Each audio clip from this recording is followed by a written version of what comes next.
साईं राम। अध्याय 21।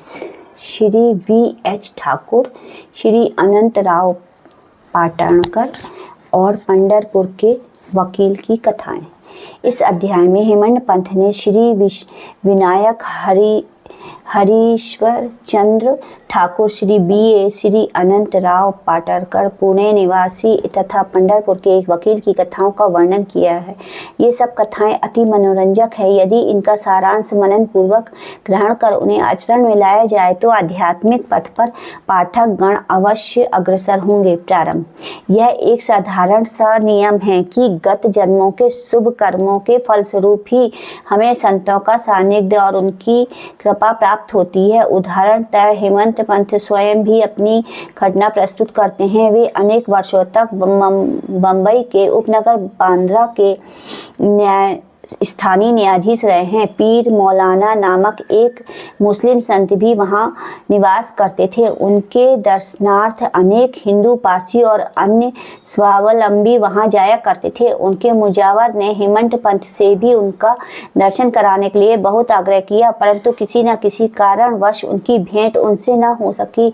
अनेक वर्षों के उपरांत जब उनका शुभ काल आया तो वे शिरडी पहुंचे और बाबा के दरबार में जाकर स्थायी रूप से सम्मिलित हो गए। भाग्यहीनों को संत समागम की प्राप्ति कैसे हो सकती है कि केवल वे ही सौभाग्यशाली हैं जिन्हें यह अवसर प्राप्त हुआ। संतों द्वारा लोक शिक्षा का कार्य चिरकाल से ही इस विश्व में संपादित होता आया है। अनेकों संत भिन्न भिन्न स्थानों पर किसी निश्चित उपदेश की पूर्ति के लिए स्वयं ही प्रकट होते हैं। यद्यपि उनका कार्य स्थल भिन्न होता है, परंतु वे सब पूर्णतः एक ही हैं। वे सब उस सर्वशक्तिमान परमेश्वर की संचालन शक्ति के अंतर्गत एक ही लहर में कार्य करते हैं। उन्हें प्रत्येक के कार्य का परस्पर ज्ञान रहता है और आवश्यकता अनुसार वे परस्पर पूर्ति भी करते हैं। जो निम्नलिखित घटना द्वारा स्पष्ट है। Shri Thakur, Shri V.H. Thakur B.A. Revenue विभाग में एक कर्मचारी थे। वे एक समय भूमि मापक दल के साथ कार्य करते हुए बेलगांव के एक बड़गांव नामक ग्राम में पहुंचे। वहां उन्होंने कानड़ी संत पुरुष के दर्शन कर उसकी चरण वंदना की। वे अपने भक्तों को निश्चल दास कृत विचार सागर नामक ग्रंथ का भावार्थ समझा रहे थे। जब श्री ठाकुर उनसे विदाई लेने लगे तो उन्होंने कहा कि इस ग्रंथ का अध्ययन करना अवश्य करना चाहिए और ऐसा करने से तुम्हारी सभी इच्छाएं पूर्ण हो जाएंगी, और जब कालांतर में तुम उत्तर दिशा में जाओगे तो तुम्हें सौभाग्यवश तुम्हारी एक महान संत से भेंट होगी जो मार्ग प्रदर्शन का तुम्हारे हृदय को शांति और सुख प्रदान करेंगे। बाद में उनका स्थानांतरण जुन्नत को हो गया, जहाँ की नाड़े घाट पार करके जाना पड़ता था। यह घाट अधिक गहरा और पार करने में बहुत कठिन था, इसलिए उन्होंने भैंसे की सवारी कर घाट पार करना पड़ा और उन्हें अधिक असुविधाजनक तथा कष्टकारक प्रतीत हुआ। इसके पश्चात उनका स्थानांतरण कल्याण के एक उच्च पद पर हो गया और वहां उनका नाना साहेब चंदोलकर से परिचय हुआ।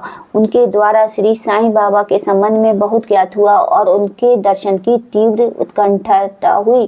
दूसरे दिन ही नाना साहेब शिरडी को प्रस्थान कर रहे थे। उन्होंने श्री ठाकुर से भी अपने साथ चलने का आग्रह किया। ठाणे के निवासी न्यायालय में एक मुकदमे के संबंध में उनकी उपस्थिति आवश्यक होने के कारण उनके साथ न जा सके।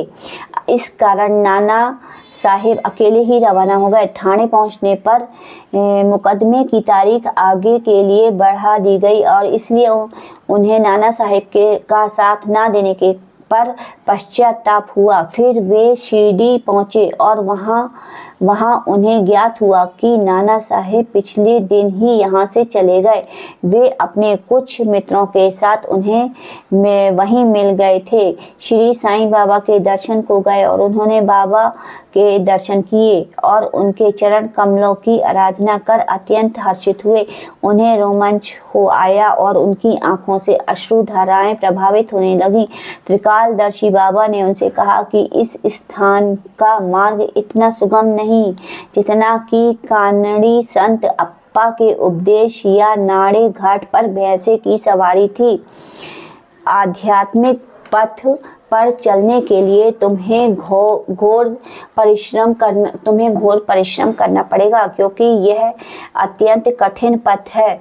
जब श्री ठाकुर ने सार गर्भित शब्द सुने जिनका अर्थ उनके अतिरिक्त और कहीं कोई नहीं जानता था, तो उनके हर्ष का पारावार न रहा और उन्हें कानड़ी संत के वचनों की स्मृति हो आई। तब उन्होंने दोनों हाथ जोड़कर बाबा के चरणों पर अपना मस्तक रखा और उनसे प्रार्थना करी कि हे प्रभु, मुझ पर कृपा करो और इस अनाथ को अपने चरण कमलों की शीतलता में स्थान दो। तब बाबा बोले कि जो कुछ अप्पा ने कहा वह सत्य है और उसका अभ्यास कर उनके अनुसार ही तुम्हें आचरण करना होगा। व्यर्थ बैठने से कुछ लाभ नहीं होगा। जो कुछ तुम पतन करते हो उसे आचरण में मिलाओ, अन्यथा उसका उपयोग ही क्या। गुरु कृपा के बिना ग्रंथ अवलोकन तथा आत्मानुभूति निरर्थक ही थी। श्री ठाकुर ने अभी तक केवल विचार सागर ग्रंथ में सैद्धांतिक प्रकरण ही पढ़ा था, परंतु उनकी प्रत्यक्ष व्यवहार प्रणाली तो उन्हें सीडी में ही ज्ञात हुई।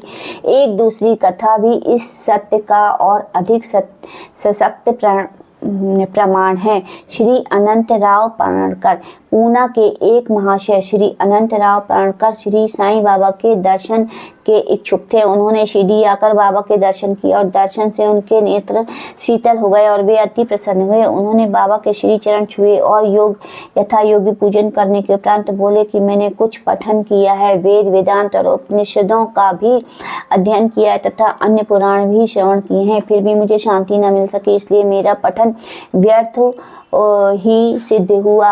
एक निराज्ञानी भक्त मुझसे कहीं श्रेष्ठ है। जब तक मन को शांति नहीं मिलती तब तक ग्रंथ अवलोकन व्यर्थ ही है। मैंने ऐसा सुना तो आप लोग केवल दृष्टि मात्र से ही विनोद पूर्वक वचनों द्वारा दूसरों के मन को सरलता पूर्वक शांति प्रदान कर देते हैं। यही सुनकर मैं भी आया हूँ। कृपा कर मुझ दास को भी आशीर्वाद दीजिए। तब बाबा ने निम्नलिखित कथा कही। घोड़े की लीद के 9 गोले। नवधा भक्ति। एक समय एक सौदागर यहाँ आया। उसके सम्मुखी एक घोड़े ने लीद की। जिज्ञासु सौदागर ने अपनी धोती का एक छोर बिछाकर उसमें लीद के 9 गोले रख लिए और इस प्रकार उसके चित्त को शांति प्राप्त हुई। श्री पाटणकर इस कथा का कुछ भी अर्थ न समझ सके, इसलिए उन्होंने श्री गणेश दामोदर उपनाम दादा केलकर से अर्थ समझाने की प्रार्थना करी और पूछा कि बाबा के कहने का अभिप्राय क्या है। वे बोले, जो कुछ बाबा कहते हैं उसे मैं स्वयं भी अच्छी तरह नहीं समझ सकता हूँ, परंतु उनकी प्रेरणा से ही जो कुछ समझ सका हूँ वह तुमसे कहता हूँ। घोड़ी है ईश कृपा और 9 एकत्रित गोले हैं नवधा भक्ति, श्रवण, कीर्तन, नाम स्मरण, पाद सेवन, अर्चन, वंदन, दास्य, संख्य, आत्म निवेदन। ये भक्ति 9 प्रकार की है। इसमें से यदि एक को भी सत्यता से कार्य रूप में लाया जाए तो भगवान श्री हरि अति प्रसन्न होकर भक्त के घर प्रकट हो जाएंगे। समस्त साधनाएं अर्थात जप, तप, योगाभ्यास तथा वेदों के पठन पाठन में जब तक भक्ति का संपुट न हो बिल्कुल शुष्क ही है। वेद ज्ञानी या ब्रह्म ज्ञानी की कीर्ति भक्ति भाव के अभाव में निरर्थक है। आवश्यकता है तो केवल पूर्ण भक्ति की, अपने को भी उसी सौदागर के समान ही जानकर और व्याग्रता का उत्सुकता पूर्वक सत्य की खोज कर 9 प्रकार की भक्ति को प्राप्त करो। तब कहीं तुम्हें दृढ़ता तथा मानसिक शांति प्राप्त होगी। दूसरे दिन जब श्री पाटणकर बाबा को प्रणाम करने गए तब बाबा ने पूछा कि क्या तुमने लीद के 9 गोले एकत्रित किए?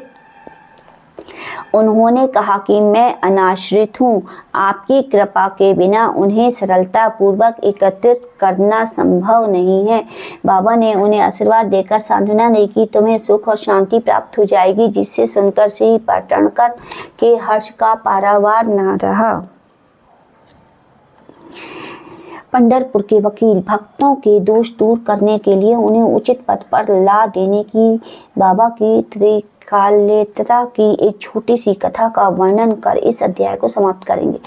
एक समय पंढरपुर के एक वकील शिरडी गए और उन्होंने बाबा के दर्शन कर उन्हें प्रणाम किया और कुछ दक्षिणा भेंट देकर एक कोने में बैठकर वार्तालाप सुनने लगे। बाबा उनकी ओर देखकर कहने लगे कि लोग कितने धूर्त हैं जो यहाँ आकर चरणों पर गिरते हैं और दक्षिणा देते हैं, परंतु पीछे गालियां देते हैं। कितने आश्चर्य की बात है ना। यह पगड़ी वकील के सिर पर ठीक में बैठी और उन्हें पहननी पड़ी। कोई भी इन शब्दों का अर्थ न समझ सका, परंतु वकील साहब इसका गूढ़ार्थ अर्थ समझ गए। फिर वे सिर झुकाकर बैठे रहे। बाड़े लौटकर वकील साहब ने काका साहेब दीक्षित को बतलाया कि बाबा ने जो कुछ भी कुछ उदाहरण दिया वह मेरी ओर लक्ष्य करके कहा है, वह सब सत्य है। वह केवल चेतावनी ही थी, मुझे किसी की निंदा नहीं करनी चाहिए थी। जब तक एक उप न्यायाधीश श्री नुलकर स्वास्थ्य लाभ करने के लिए पंढरपुर से शिरडी आकर ठहरे तो बार रूम में उनके संबंध में चर्चा हो रही थी। विवाद का विषय था, जिस व्याधि से उप न्यायाधीश अस्वस्थ हैं, क्या बिना औषधि सेवन किए केवल बाबा की शरण में जाने से ही उनको छुटकारा पाना संभव है? और क्या श्री नुलकर सदस्य एक शिक्षक व्यक्ति को इस मार्ग का अवलंबन करना उचित है? उस समय श्री नुलकर का और साथ ही साथ साईं बाबा का भी बहुत उपहास किया गया। मैंने भी इस आलोचना में हाथ बटाया। श्री साईं बाबा ने मेरे उसी दूषित आचरण पर प्रकाश डाला। यह मेरे लिए उपहास नहीं वरन एक उपकार है, जो केवल उपदेश है कि मुझे किसी की निंदा नहीं करनी चाहिए थी और ना ही दूसरों के कार्यों में विघ्न डालना चाहिए। शिरडी और पंढरपुर में लगभग 300 मील का अंतर है, फिर भी बाबा ने अपनी सर्वव्यापकता द्वारा जान लिया कि बार रूम में क्या चल रहा है। मार्ग में आने वाली नदियाँ, जंगल और पहाड़ उनकी सर्वज्ञता के लिए रोड़े न थे। वे सबके हृदय में गुहाबाद जान लेते थे और उनसे कुछ भी छिपा न था। समीपस्थ या दूरस्थ प्रत्येक वस्तु उनके लिए दिन के प्रकाश के समान ज्वालायमान थी तथा उनकी सर्वव्यापकता दृष्टि से ओझल न थी। इस घटना से वकील साहब को शिक्षा मिली कि कभी किसी का छिद्रावेषण एवं निंदा नहीं करनी चाहिए। यह कथा केवल वकील साहब के लिए नहीं वरन हम सब के लिए शिक्षाप्रद है कि श्री साईं बाबा की महानता कोई ना आंक सका और ना ही उनकी अद्भुत लीलाओं का अंत ही पा सका। उनकी जीवनी भी तद अनुसार ही है, क्योंकि वे पर ब्रह्म स्वरूप हैं। इति श्री सद्गुरु साईनाथार्पणमस्तु। शुभम भवतु। अध्याय 21 समाप्त। बोलो श्री सच्चिदानंद सद्गुरु साईनाथ महाराज की जय।